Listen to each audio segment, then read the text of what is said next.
రాష్ట్రంలో కూటమి పాలనతోనే యువత భవితకు భరోసా అని ప్రభుత్వం వచ్చిన 7 నెలల్లో ముఖ్యమంత్రి చంద్రబాబు కూడా అదే నిరూపించారన్నారు.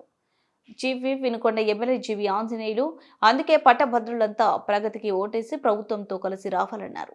కూటమి అభ్యర్థికి ఓటు నిరుద్యోగుల ఉద్యోగ అవకాశాలకు తొలిమెట్టు అవుతుందన్నారు. ఉమ్మడి కృష్ణా గుంటూరు జిల్లాల పట్టభద్రుల ఎమ్మెల్సీ ఎన్నికల్లో తెలుగుదేశం జనసేన బీజేపీ కూటమి అభ్యర్థి ఆలపాటి రాజేంద్ర ప్రసాద్ గెలుపు కోసం వినుకొండలో ప్రభుత్వ చీఫ్ జీవి ఆంజనేయులు ప్రచారం నిర్వహించారు. స్థానిక 7వ వార్డులో మాజీ MLA Makkena Mallikarjunarao, municipal chairman Dastagiri కూటమి నాయకులతో పట్టభద్రులను కలిసి ఓట్లను అభ్యర్థించారు. ఆలపాటికి మొదటి ప్రాధాన్య ఓటు వేసి గెలిపించాలని కోరుతూ ఓటర్లకు కరపత్రాలు పంపిణీ చేశారు. ఆలపాటి రాజేంద్ర ప్రసాద్ ప్రజా సమస్యలపై అలుపెరగని పోరాటాలు, ఉద్యమాలు నడిపారని ప్రజల కోసం కష్టపడి ఆలపాటికి ఓటు వేసి ఆశీర్వదించారన్నారు.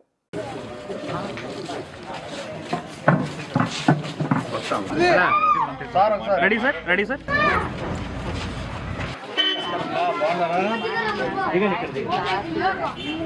Okay very good. సార్ మొన్న మా ట్రైనింగ్ వచ్చారు.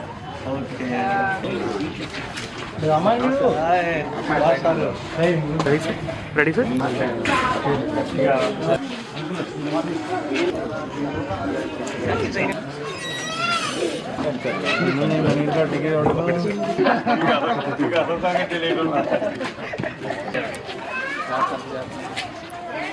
బాగున్నారా?